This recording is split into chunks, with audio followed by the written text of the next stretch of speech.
Hello everyone and welcome back to Monsters of the Past Revisited. As always, I'm your host, Mr.G. The animal kingdom's full of rivalries: cats and dogs, sperm whales and giant squid, lion and hyena.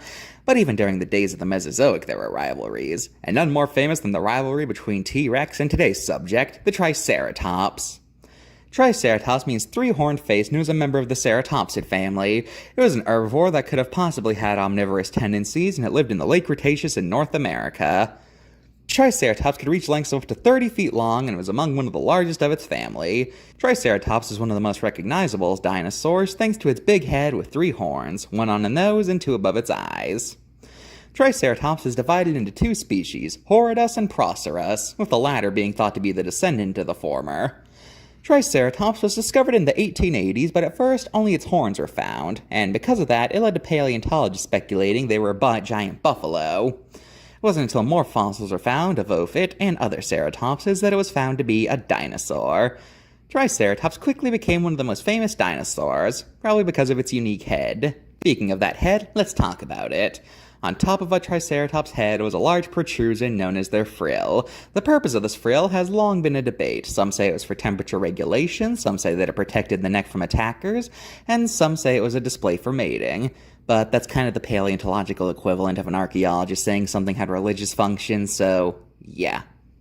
Next up, the horns. These horns are thought to either be sexual display, or they were used for fighting. You know, they could protect themselves from predators by stabbing them in the heart, or they could fight each other during mating season.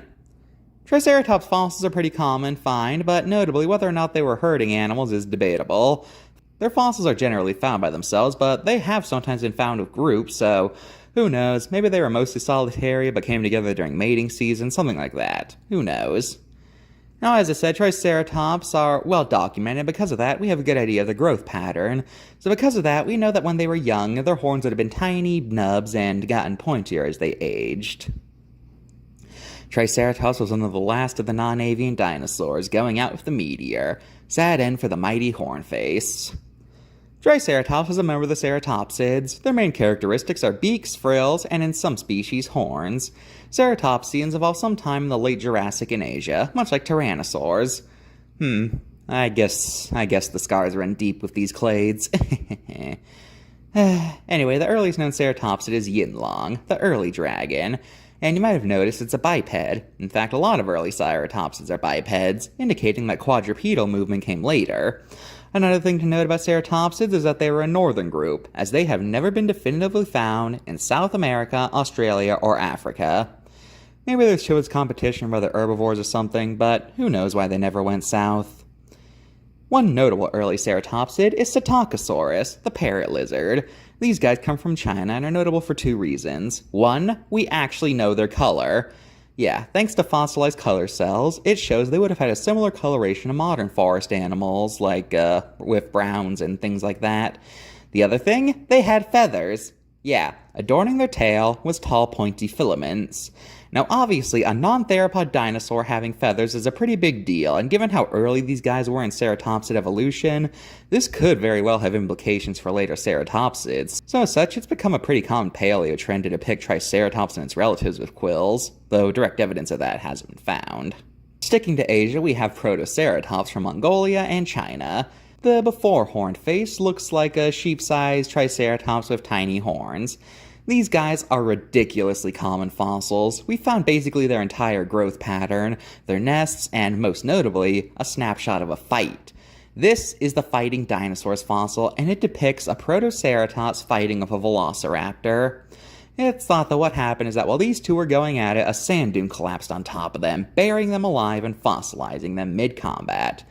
Quite a fascinating discovery showing off active predatory behavior. Styracosaurus means spike lizard, and it was only about half the size of Triceratops, but it was debatably better defended, because while it didn't have brow horns, it had a huge nose horn, and its frill was surrounded by spikes. Pachyrhinosaurus means thick nose lizard, and it's notable for the fact that it's a large ceratopsid, but it completely lacks a nasal horn.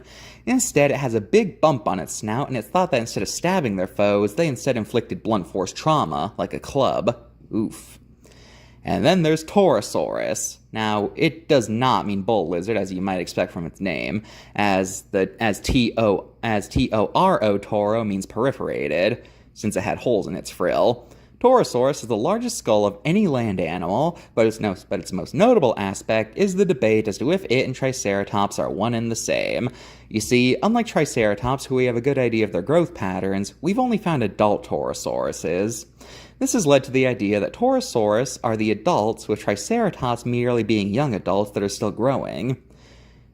Nowadays, this debate mostly favors Torosaurus being its own thing, as there have been some finds indicating they were different, such as bone structural things and how they've been found in areas of no signs of each other. You know, Torosaurus have been found in areas of no sign of Triceratops, and Triceratops have been found in areas of no sign of Torosaurus. Now, when this debate first started gaining traction, it led to a lot of fear-mongering that claimed that Triceratops didn't exist anymore. But this was a major overreaction. Triceratops was discovered first, and the rules in naming are that if two animals are found out to be the same, then the animal will be referred to as the name of the first animal. That's why when Apatosaurus and Brontosaurus were thought to be the same, they were called Apatosaurus. So, if they were found to be the same animal, Torosaurus would be the invalid genus, not Triceratops. Example number 1743, why I hate pop science and top 10 lists. Next up we got Chasm. Hello, I am Mr.G, and I have been informed that I am a worm who dared try to make one of the greatest animals of all time a throwaway creature in a bigger video. My bad, and this thing will definitely be getting its own video because it is definitely worth it. Thank you, and good night. Yeah. I have just been informed that Chasmosaurus is an interesting enough animal to warrant its own video, so the glorious creation will not be discussed here. Hail Chasmosaurus. Microceratus is a very small species of ceratopsid. They used to be called Microceratops, but unfortunately that name was found out to be taken by a wasp, so they had to be named a Microceratus. Yeah. Now let's discuss the namesake of the ceratopsids, Ceratops. It sounds so weird to just say it without a prefix. Anyway, Ceratops was the first ceratopsian discovered, but its existence is contentious because we've never found material of them that shows justifiable differences between them and other ceratopsids. Well, that's Ceratopsis for you, the reptilian rhinos. Now, on to the card. Triceratops only lists one species, when nowadays we have two, and on the back it says dinosaurs went extinct 65 million years ago, when it's now determined to have been 66 million years ago. 8 out of 10. Oh man, I love this design. I like the little spikes on its eyebrows. Accurate? Probably not, but then again, you can't say it's inaccurate.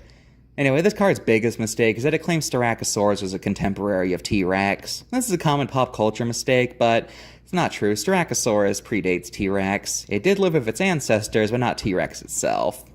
They also gave it too long a timeline. Styracosaurus bones have only been found between 75 and 74 million years ago, so this big range, that's wrong.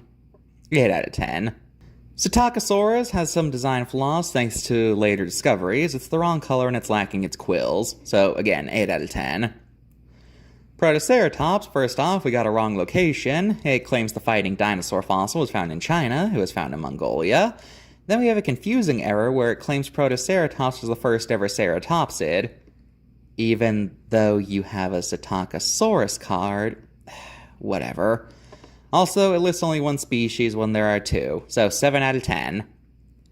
So that's ceratopsids for you. Oh, truly magnificent family indeed. Easy to see why they're so many people's favorites. I don't know how else to end this video. See you next time!